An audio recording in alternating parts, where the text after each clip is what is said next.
స్థుతి కార్యక్రమంలో అనుదినము మాతో కలిసి దేవుణ్ణి స్తుతిస్తున్న మా ప్రియ సోదరి సోదరులకు అందరికీ మన ప్రభువును రక్షకుడు యేసుక్రీస్తు అమూల్యమైన నామమున అందరికీ ప్రేమతో వందనాలు. ఈ ఉదయకాల మన ధ్యానాంశము నీ విశ్వాసము గొప్పది. పరిశుద్ధ గ్రంథమైన బైబిల్లో నుంచి మత్తయి సువార్త 15వ అధ్యాయము 28వ వచనము చదువుకుందాం. అందుకు యేసు, అమ్మా, నీ విశ్వాసము గొప్పది, నీవు కోరినట్టే నీకు అవునుగాక అని ఆమెతో చెప్పాను. ఆ గడియలోనే ఆమె కుమార్తె స్వస్థత నొందెను అని చెప్పేసి చూస్తుంటున్నాం. అలాగే లూకా సువార్త 11వ అధ్యాయము, లూకా సువార్త 11వ అధ్యాయము 5 నుంచి 10 వచనాలు చదువుకుందాం. మరియు ఆయన వారితో ఇట్లనెను, మీలో ఎవనికైనా ఒక స్నేహితుడుండగా అతడు అర్ధరాత్రి వేళ ఆ స్నేహితుని యొద్దకు వెళ్ళి, స్నేహితుడా, నాకు 3 రొట్టెలు బదులిమ్ము, నా స్నేహితుడు ప్రయాణము చేయించు మార్గములో నా యొద్దకు వచ్చి ఉన్నాడు, అతనికి పెట్టుటకు నా యొద్ద ఏమీ లేదని అతనితో చెప్పిన ఎడల అతడు లోపలనే ఉండి, నన్ను తొందర పెట్టవద్దు, తలుపు వేసి ఉన్నది, నా చిన్న పిల్లలు నాతో కూడా పడుకొని ఉన్నారు, నేను లేచి ఏలనని చెప్పున. అతడు తన స్నేహితుడైనందున లేచి ఇయ్యకపోయినను అతడు సిగ్గుమాలి మాటి మాటికి అడుగుట వలనైనను లేచి అతనికి కావలసినవన్నీ ఇచ్చును అని మీతో చెప్పుచున్నాను. అటువలే మీరును అడుగుడి, మీకు ఇయ్యబడును, వెతుకుడి, మీకు దొరుకును, తట్టుడి, మీకు తీయబడును, అడుగు ప్రతివానికి తీయబడునని మీతో చెప్పుచున్నాను అని చెప్పి చూస్తుంటున్నాను. ప్రతి ఉదయకాల వేళలో అనుదిన స్తుతి కార్యక్రమంలో ఆయన సన్నిధిలో చేరి ఆయనను స్తుతించి గణపరిచే భాగ్యాన్ని దేవాతి దేవుడు మనకు అనుగ్రహించాడు. అందును బట్టి ఆయన ఎంతగానో మనం స్తుతించి గణపరిచి పూజించి నమస్కరించవలసిన వారముగా ఉంటున్నాం. ఈ ఉదయకాల వేళలో కూడా సజీవుల లెక్కలో ఉంచి సజీవుడిని వంటి ఆయనను స్తుతించి గణపరిచే ఆ కృపను దేవుడు మనకు అనుగ్రహించాడు. అందును బట్టి మనం ఎంతగానో ఆయనను స్తుతించవలసిన వారముగా ఉంటున్నాం. ఇక్కడ గమనించినట్లయితే మరి నీ విశ్వాసము గొప్పది అని చెప్పేసి చూస్తున్నాం. ఎవరిది విశ్వాసము? ఇక్కడ మనం గమనించినట్లయితే ఆ 21వ వచనం, అంటే మత్తయి సువార్త 15వ అధ్యాయము 21 నుంచి కూడా మనం చదువుకున్నట్లయితే, యేసు అక్కడి నుండి బయలుదేరి తూరు సీదోనుల ప్రాంతములకు వెళ్ళగా, ఇదిగో ఆ ప్రాంతముల నుండి కనాను స్త్రీ ఒకతి వచ్చి, ప్రభువా, దావీదు కుమారుడా, నన్ను కరుణింపము, నా కుమార్తె దయ్యము పట్టి బహు బాధపడుచున్నదని కేకలు వేశాను.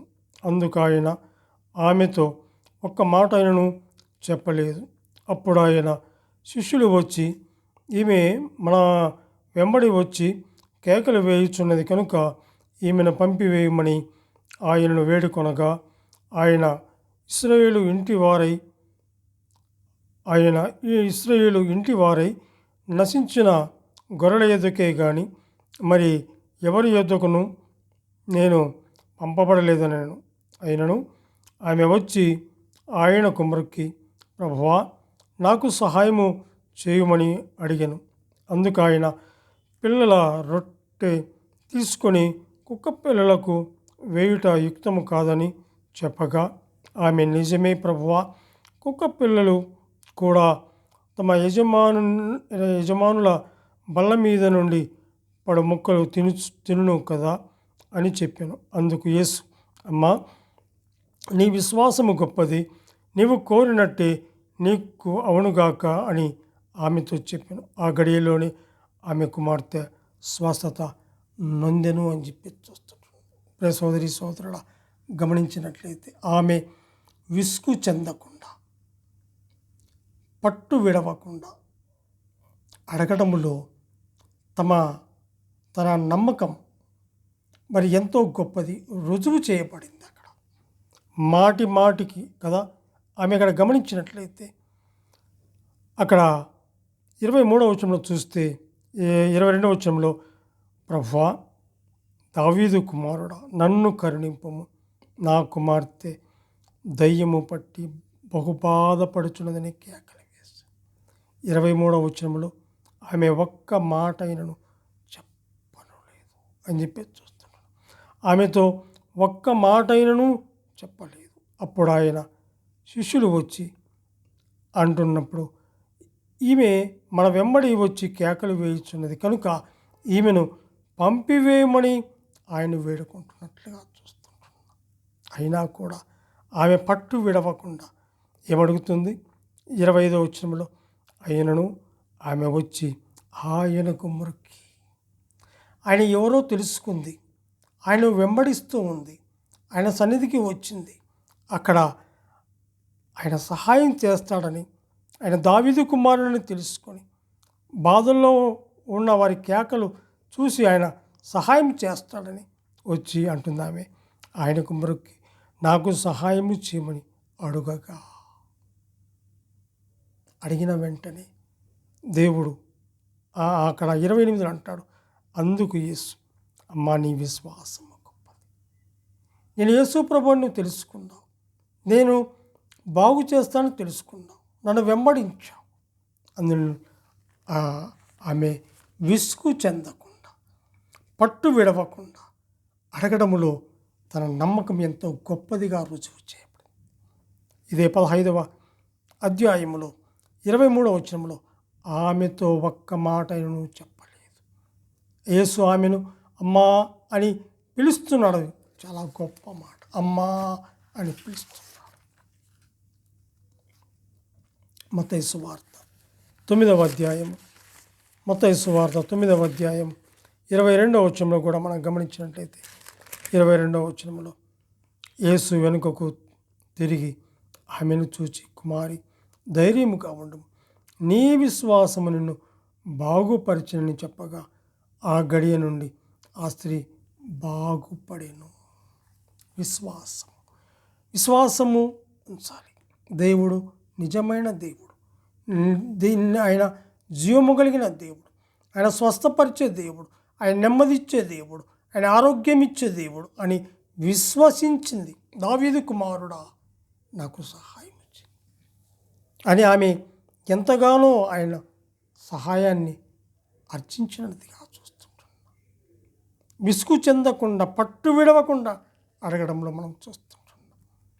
ఆమెను చూచి కుమారి, అక్కడేమో అమ్మ అన్నాడు, ఇక్కడేమో కుమారి ధైర్యముగా ఉండుము, నీ విశ్వాసము నిన్ను బాగుపరచును అని చెప్పగా బాగుపడినట్లుగా చూస్తున్నాడు.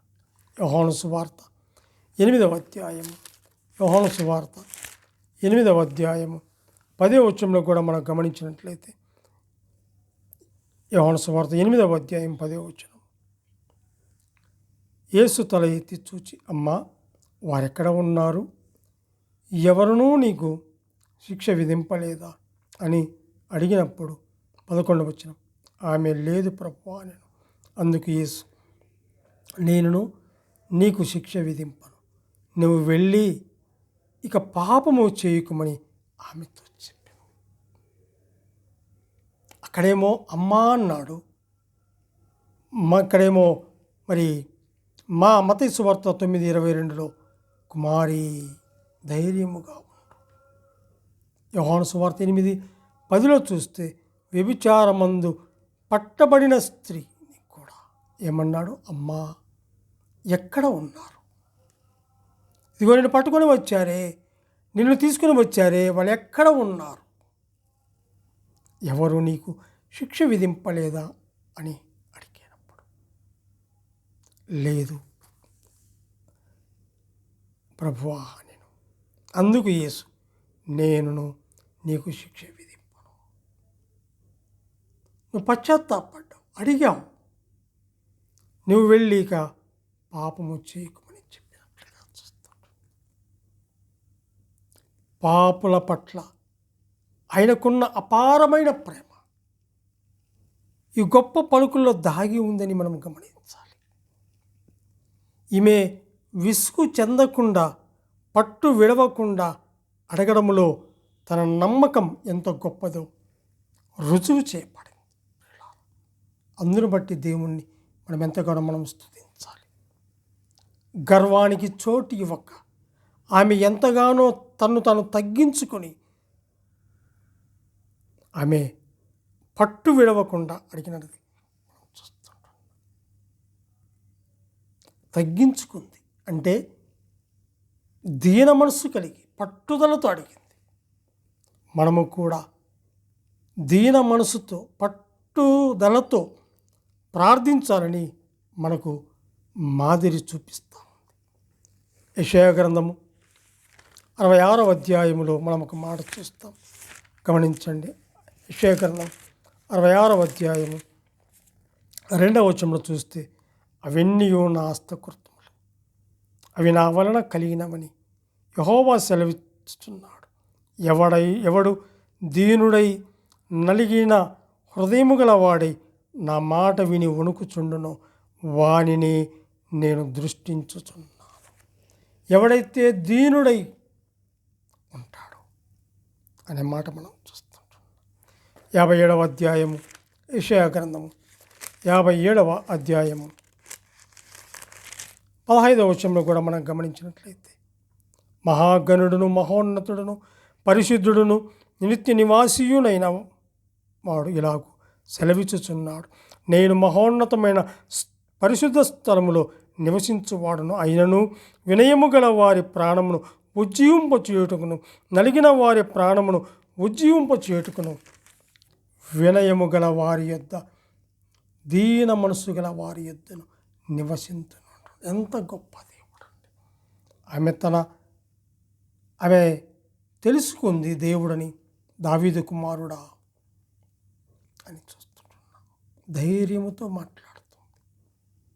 ఆమె విశ్వాసం ఎంత గొప్పది, నీ విశ్వాసము గొప్పది అని చెప్పి చూస్తుంటున్నాం.